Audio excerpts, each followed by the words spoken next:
Sometimes the wild surprises us in ways we never thought possible. A predator, driven by hunger and instinct, can still remember kindness years later. This is the story of Zulu, a lion who returned to the farm that saved him, not to attack but to reconnect. What would you do if a wild animal recognized you after years in the wilderness?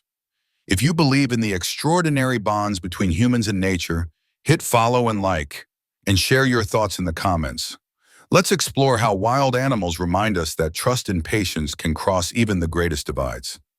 The first light of dawn had barely touched the rolling plains of Thornhill Farm when a sound shattered the morning calm. It wasn't the gentle crow of a rooster or the rustling of grass in the wind. It was the frantic bellowing of cattle, sharp and desperate. Jack Prescott jolted upright in bed, heart hammering in recognition of that rare, urgent panic. 20 years of tending livestock in South Africa's Eastern Cape had taught him to hear the difference between ordinary agitation and genuine terror. This was the latter. Without thinking, he swung his legs out of bed, the floor cold beneath his bare feet. He snatched the rifle he kept beside him, a necessary precaution, not a luxury, in the wild borderlands he called home. His boots remained unlaced as he sprinted toward the paddocks, guided by the chaotic cries of his animals. Dust rose in thick clouds as the herd stampeded toward the far fence, hooves thudding against the earth. Yet one figure refused to move. Lying near the water trough, a young bull thrashed in agony, hind leg bent unnaturally, bleeding profusely. And above it loomed a lion. A full-grown male, mane darkened with streaks of dried blood, muzzle wet and slick. Its golden eyes, fierce and penetrating, fixed on Jack with raw, predatory intensity. The sheer size of it made Jack's blood run cold. Lions occasionally ventured closer than usual in times of drought, yet none had ever breached the Thornhill perimeter. The electric fencing, motion sensors, and guard dogs had always been sufficient. Until now. Jack raised the rifle instinctively, training his eyes on the predator. Years of experience had honed his reflexes to an almost mechanical precision. He inhaled deeply, finger hovering near the trigger. The shot had to be clean. There was no room for hesitation with a lion in desperate hunger. Yet then, something caught his eye. A jagged scar split the right side of the lion's muzzle, cutting through the lip and revealing a hint of fang, even when the mouth was closed. Zulu, Jack whispered, the name slipping out before he could stop it. The lion's ears flicked, attention momentarily diverted from the wounded bull. There was hesitation in its stance, a subtle shift that suggested something beyond mere predation. Jack's mind raced back 4 years to a time when he had been part of a small wildlife rehabilitation team. They had rescued a juvenile male lion from poachers, the animal badly wounded, snared in a trap that had carved deep into its face. Weeks were spent tending to the wounds, feeding it by hand, helping it regain strength until the day they released it into a reserve over 100 miles away. The scar was unmistakable. This could not be coincidence. Jack's voice remained calm, though his pulse spiked. "Back away from the bull," he said, keeping the rifle raised but shifting the aim slightly away from lethal target zones. The lion's posture softened imperceptibly, muscles tensed, yet restrained, as if measuring Jack, recalling something long buried. The bull struggled weakly, its strength fading as blood poured from the injury. Seconds were precious. Jack reached into his pocket, retrieving the emergency radio used by every farmer in the region. "Marion," he spoke quietly into the device. "Code red, North Paddock, lion attacking livestock. Trank team needed immediately." A brisk reply came through. 2 minutes. 2 minutes, a lifetime when facing a starving predator. Jack edged closer, each movement deliberate, voice steady. "Remember me, old boy?" he said softly. "We've met before." The lion growled, low and resonant, yet it did not charge. Step by careful step, Jack closed the distance, measuring its reaction, each footfall precise. He was 15 feet away, close enough to see the individual whiskers on Zulu's scarred face, to study the intelligence flickering in its amber eyes. Recognition, something primal, passed between them. Then came the telltale rumble, the sound Zulu had made in his youth when beginning to trust humans. It was subtle, barely audible, yet unmistakable to Jack's trained ear. At that instant, the approaching sound of vehicles broke the delicate connection. Marion and the emergency team skidded to a halt nearby, tranquilizers at the ready. The lion's attention shifted to the disturbance, muscles bunching for flight or fight. Jack's voice cut through the tension, calm and authoritative. Easy now. No one's going to hurt you. Zulu gave one last glance at the injured bull, then bounded toward the break in the fence he had used to enter the property. Within moments, he disappeared into the tall grass beyond. Marion skidded to a stop beside Jack, disbelief etched across her face. You let it go? That cat just attacked your livestock.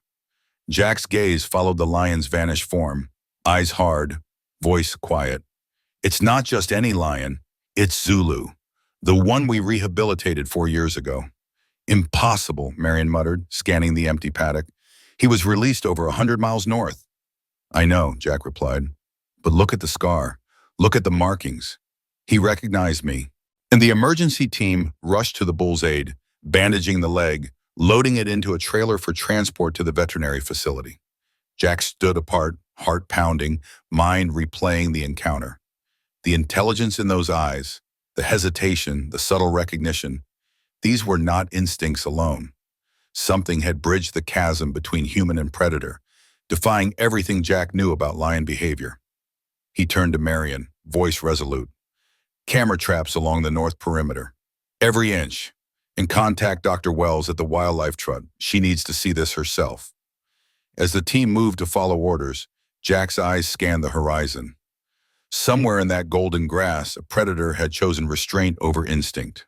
A wild lion, starving, desperate, yet bound by memory to a human who had once shown him care. Jack Prescott understood, in that moment, that Thornhill Farm had witnessed something rare, unprecedented.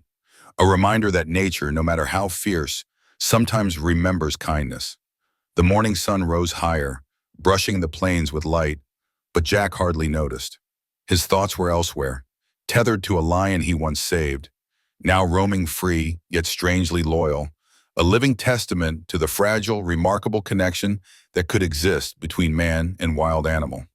By late morning, the tension from the earlier encounter had barely begun to fade.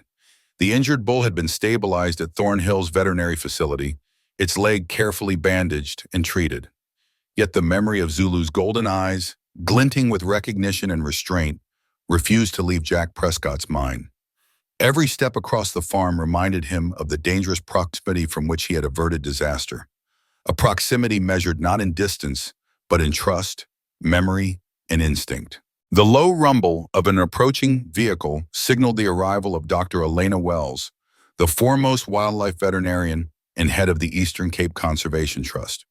Her dusty Land Rover rolled over the gravel driveway, bouncing slightly with the uneven terrain. Elena had collaborated with Jack on numerous projects, including Zulu's rehabilitation, but she rarely ventured out to farms without good reason.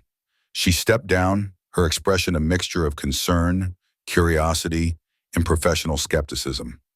Jack Prescott, she called, voice carrying across the paddock. I hope this isn't another one of your dramatic tales. Jack managed a tired smile. Sleep had been elusive since dawn, replaced by a relentless stream of logistics, observation, and adrenaline. Elena, he said, walking toward her, this is not a tall tale. You need to see this for yourself. Inside the main house, photographs were spread across the kitchen table. Close-ups of the adolescent lion with the distinctive facial scar taken during its rehabilitation 4 years prior, alongside the security footage from that morning showing the mature lion towering over the fallen bull. Elena examined each image with meticulous care, her scientific detachment battling the shock of recognition. It's him, she admitted, tracing the jagged scar with her finger. But this isn't typical behavior. He was released over 100 miles north. Male lions establish territories.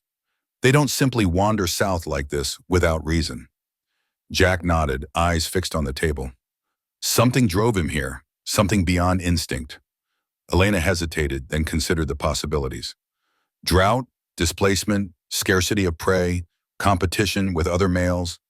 Any combination could cause unusual movement. But his recognition of you, that defies expectations. Lions don't usually retain memory of humans after years in the wild, not positively, especially not in a state of desperation.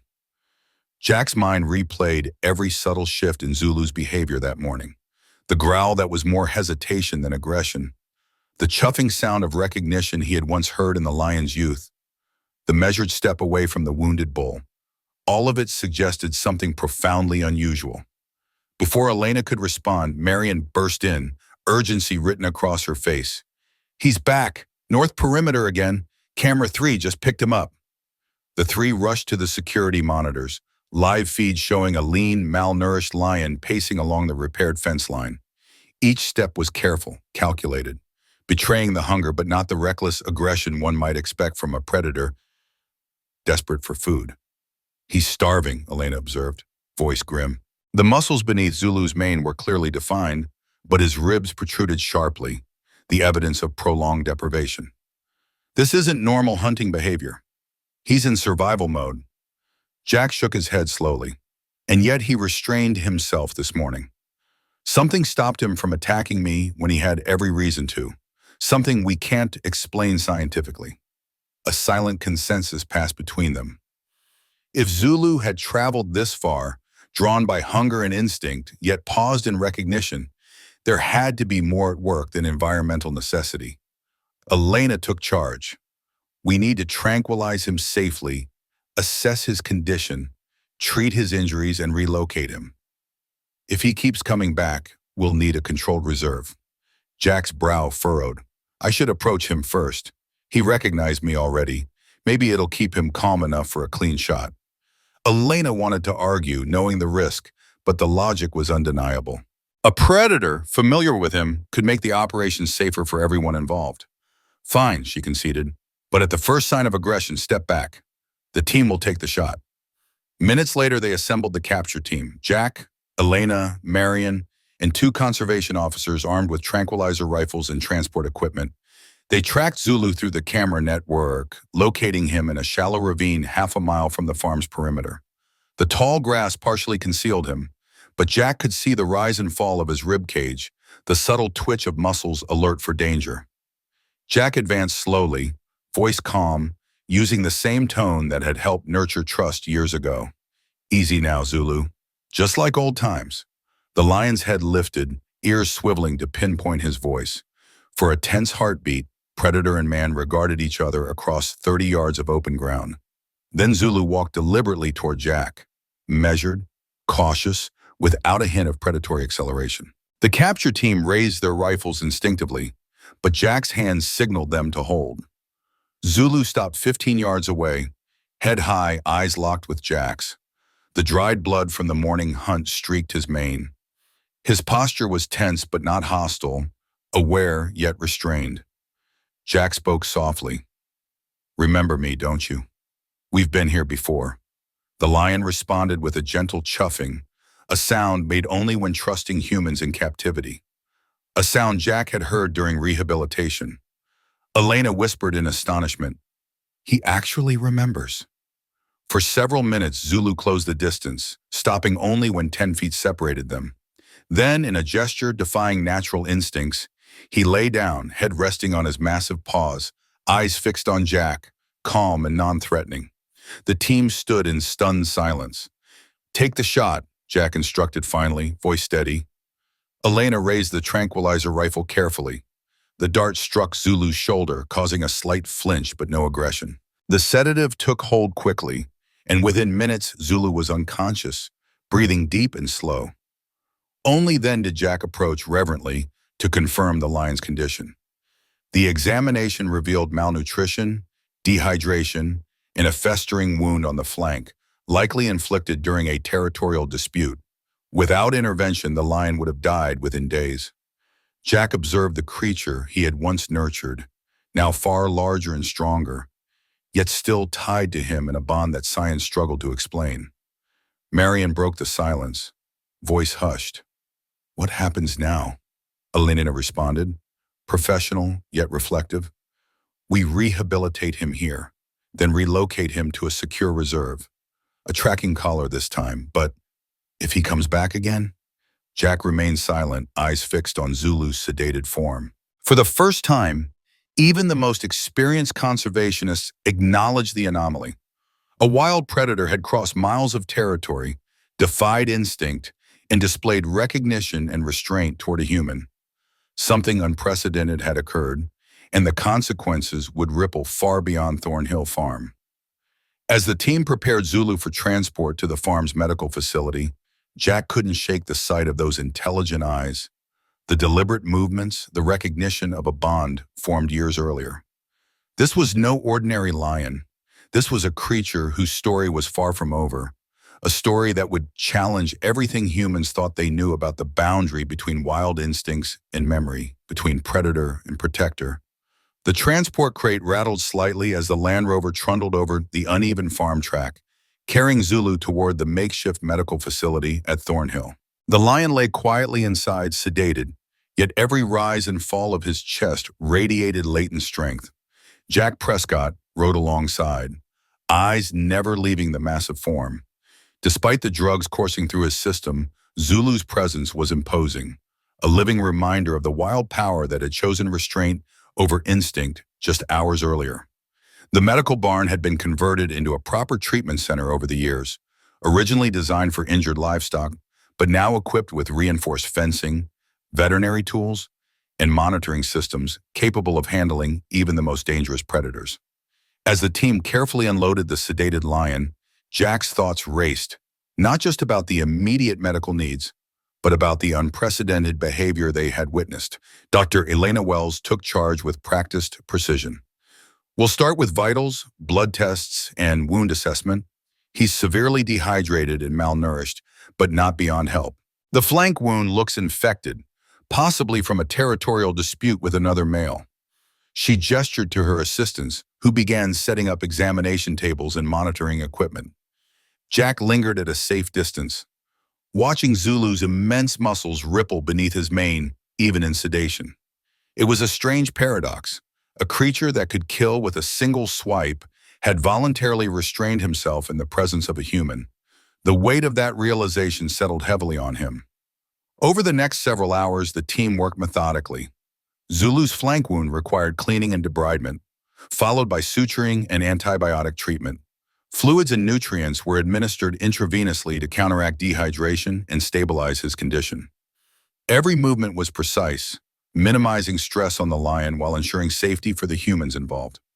As the procedures continued, Jack began to reflect on the broader implications. Wildlife researchers and conservationists had always emphasized the unpredictability of predators, especially males in desperate situations. Yet Zulu had done the unthinkable. He had approached a human after years in the wild, recognizing him, and refrained from attack. Word of Zulu's situation spread quickly. By mid-afternoon, researchers and documentary crews began arriving, each eager to study the lion and capture what they assumed would be remarkable footage. The team included behavioral experts, conservation officers, and scientists from several universities. Their interest was immediate and intense. "Perhaps he associates you with food and safety during his rehabilitation," suggested Dr. Hendrik Vanero, a leading animal behaviorist from Johannesburg University. "It may be a form of classical conditioning, like Pavlov's dogs, but on a much larger, more complex scale." Another researcher shook his head. "No, this is more than conditioning.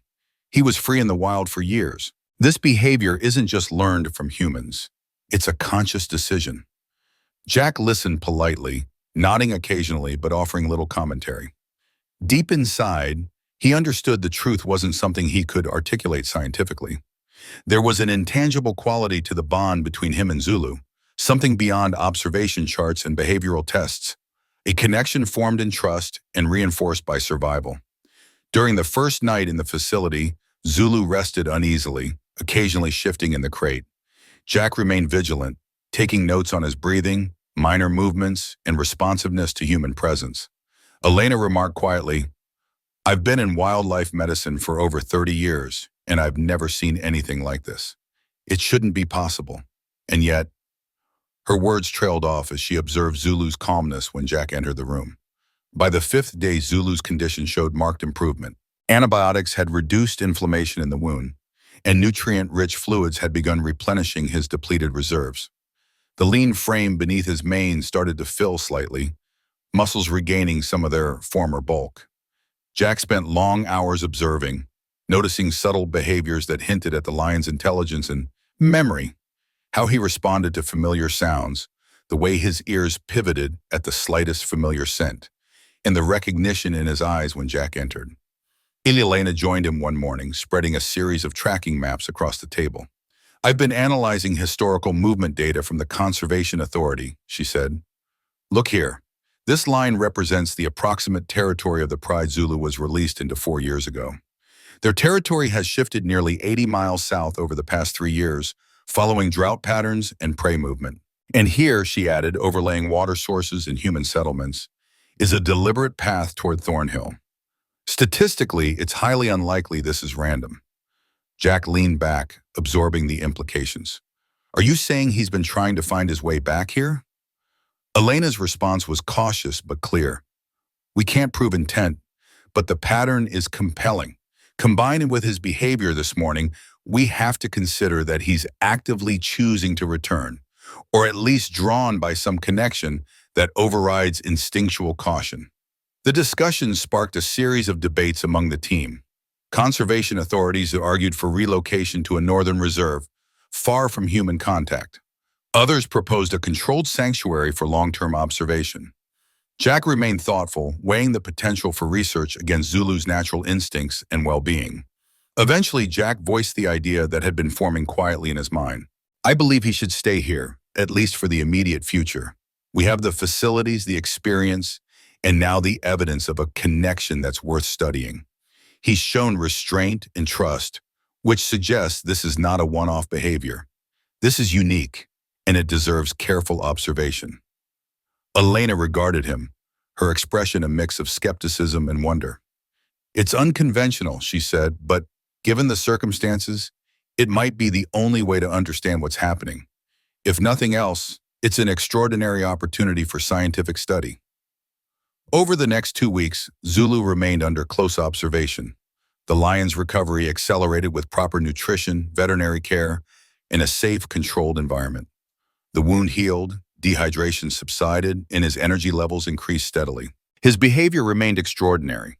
Whenever Jack approached the observation area, Zulu would rise, move toward the boundary, and settle at a measured distance, eyes fixed on him, as though confirming his presence. Researchers documented every movement, vocalization, and posture, noting how Zulu alternated between predator instincts and trust in a human. Cameras captured him exploring, resting, hunting for small prey in the enclosure, and interacting with the environment in ways remarkably similar to wild lions. Yet the singular behavior of approaching Jack, voluntarily and without coercion, remained the most astonishing observation.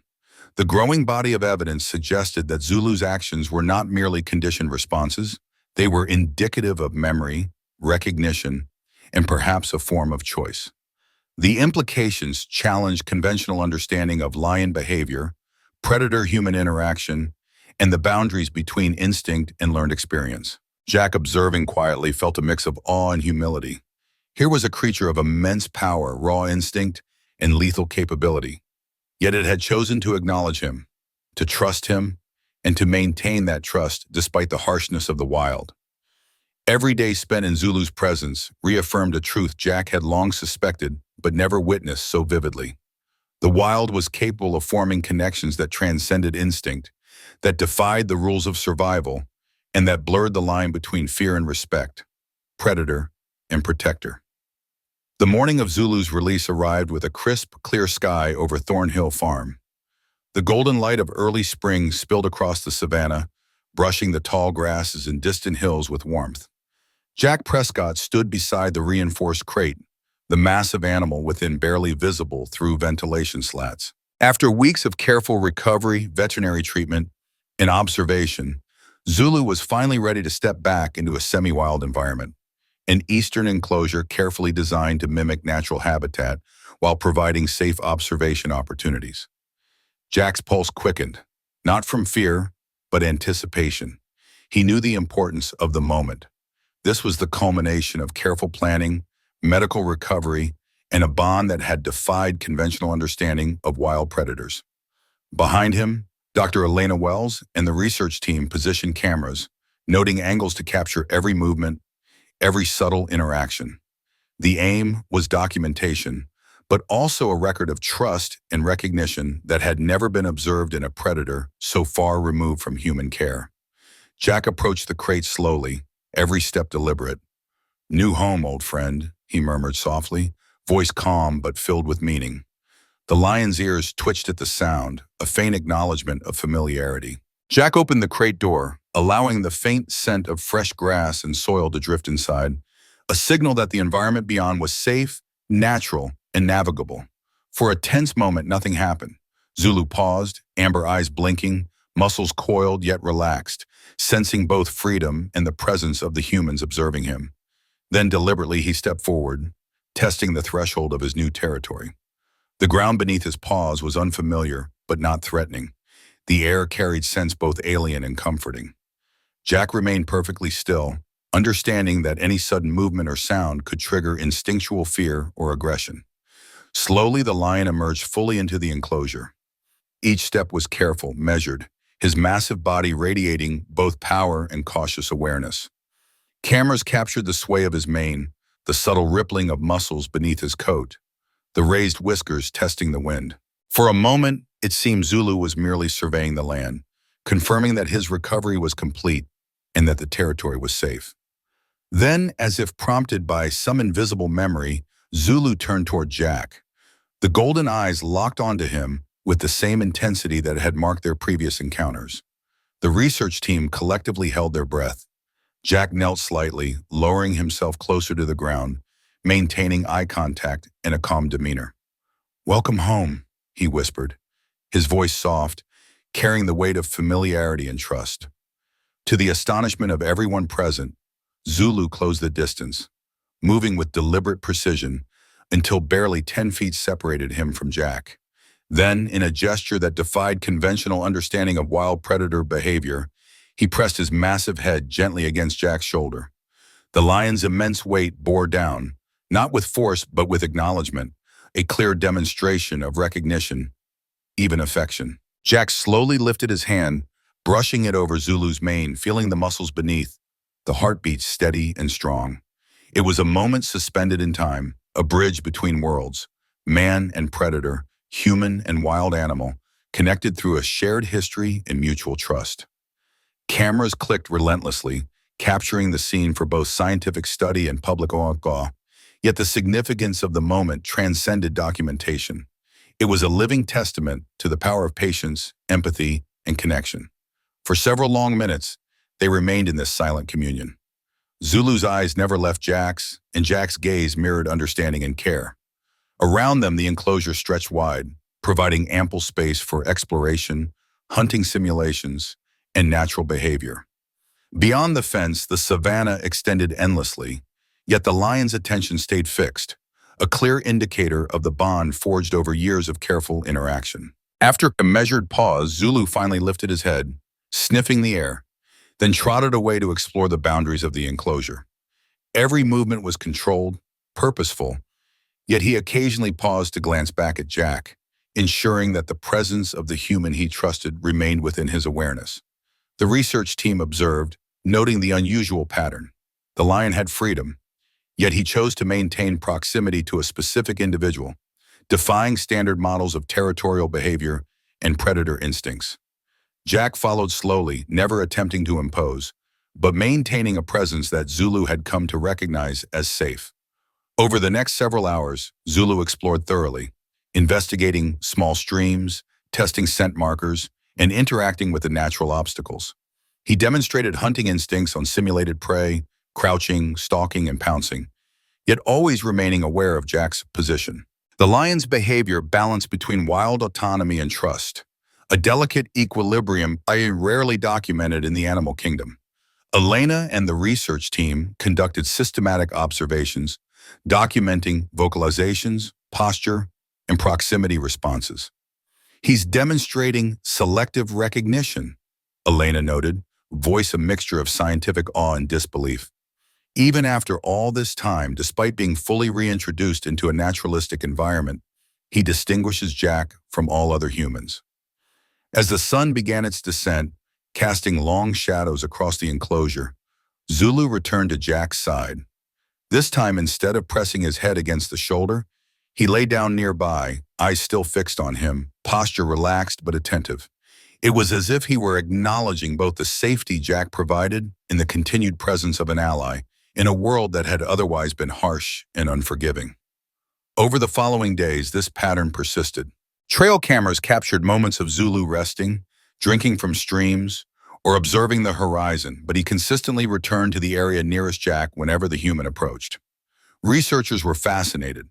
While he engaged in natural behaviors indicative of predatory independence, his repeated returns and selective acknowledgement of Jack suggested a level of cognitive and emotional complexity not typically attributed to wild lions.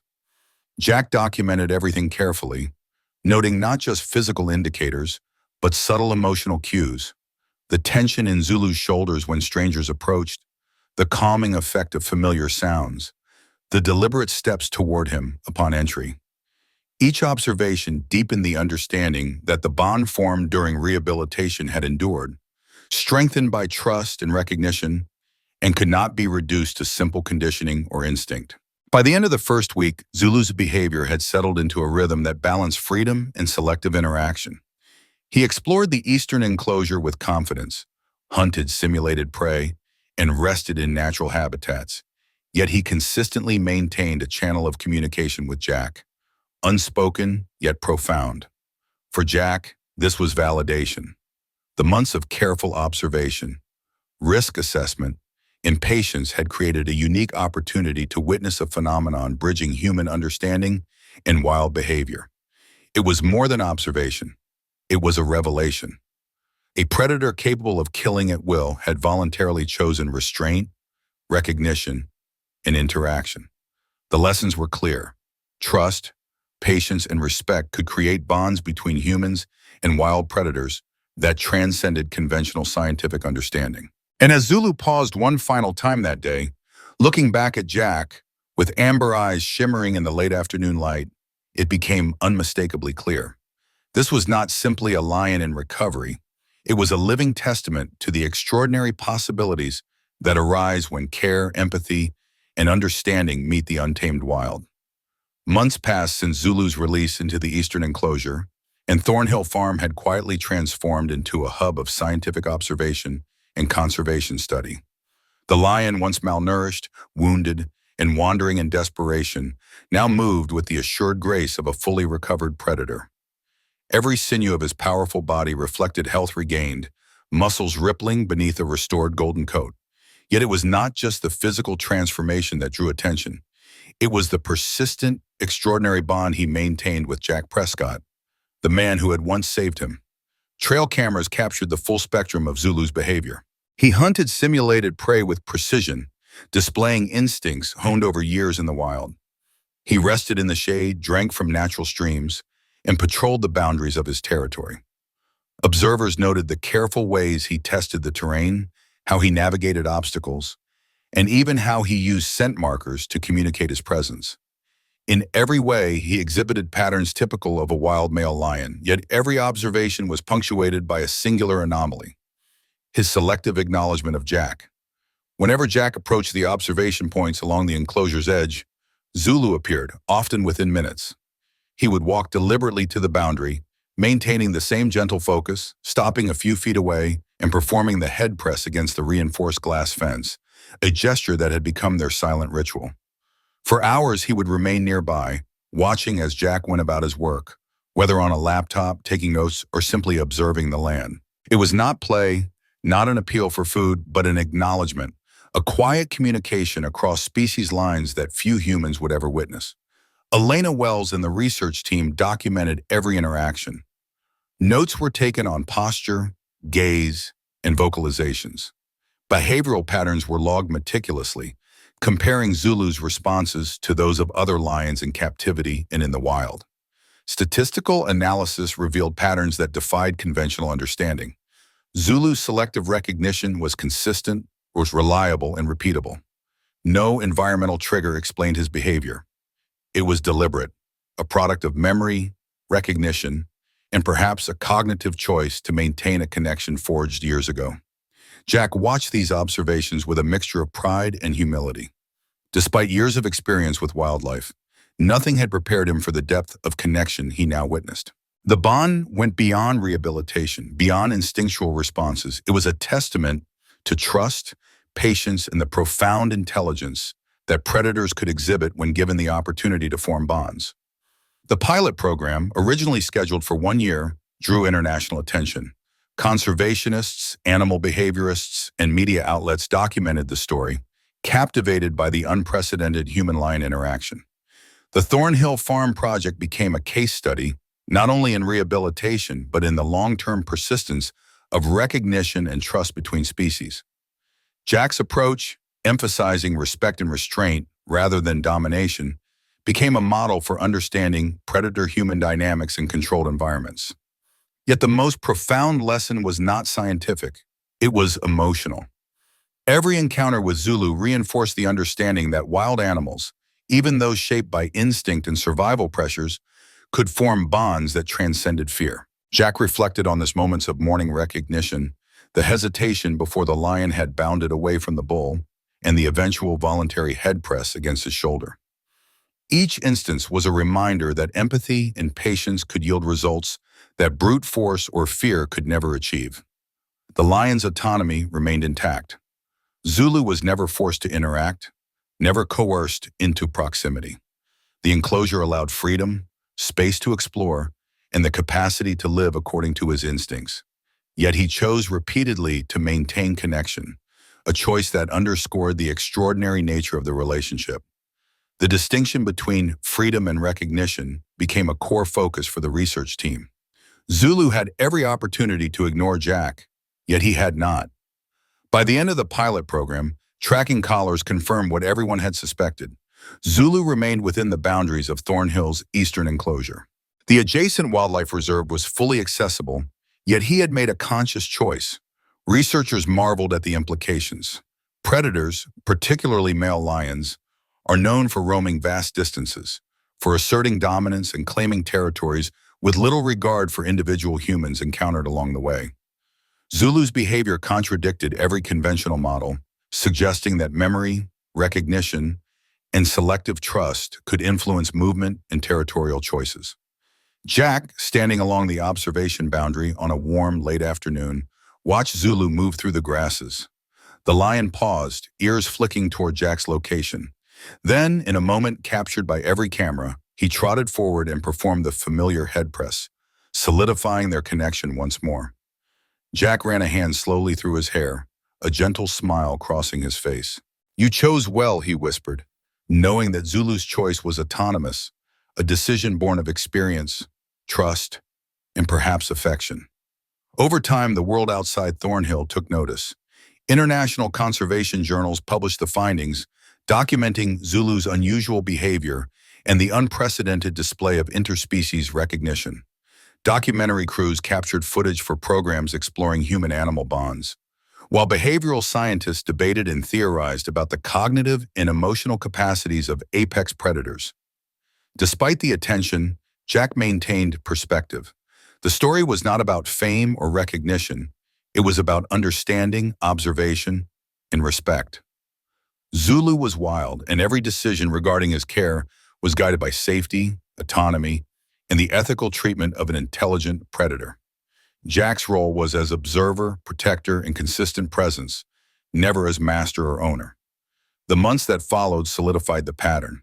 Zulu thrived physically, displaying robust health and strong predatory skills, yet remained psychologically attuned to Jack. The lion's intelligence became increasingly apparent in subtle behaviors, the deliberate pacing, the careful observation of new stimuli, and the selective responses to human presence. Each day offered new insights, challenging long-held assumptions about the limits of animal memory and interspecies interaction. In reflecting on the journey, Jack understood the magnitude of what had occurred. A predator that could have attacked without hesitation had instead demonstrated recognition, restraint, and choice. The story of Zulu became a living lesson. Even the most formidable wild animals are capable of forming connections that defy instinct, that bridge the divide between human and predator, and that challenge the boundaries of scientific understanding. As twilight descended over Thornhill Farm, Zulu moved through the tall grasses, pausing occasionally to look back at Jack. The final rays of sun illuminated the golden mane and amber eyes, capturing the majesty of a predator who had chosen trust over fear. For Jack, the moment was both scientific and profoundly personal, an affirmation that empathy, patience, and understanding could transcend species, geography, and instinct. In that quiet, expansive savanna, the bond between man and lion had become a testament to what is possible when humans approach wildlife not with dominance, but with respect and care.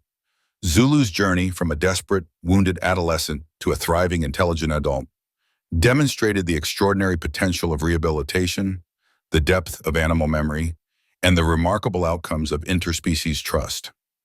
The research team, Jack and Elena, recognized that this story was only a beginning. Zulu's behavior opened doors to questions previously unimagined. How much can predators remember? Can trust endure years of separation? How might these lessons shape conservation, rehabilitation, and our understanding of the wild? While no one could answer all these questions, one truth remained indisputable. Zulu had forever altered the understanding of human-animal connection. As the lion disappeared into the tall grasses of his territory, glancing one last time toward the man who had once saved him, Jack whispered softly, "Go, old friend, you've earned this." And in that moment, the boundaries between wild and human, predator and protector, instinct and choice had blurred into a reality both profound and enduring. It was a story of survival, trust, and recognition, a story that challenged assumptions, defied expectation, and celebrated the unpredictable, extraordinary power of connection across species. Thornhill Farm would never be the same, and neither would anyone who witnessed the bond between Jack Prescott and Zulu, the lion who remembered,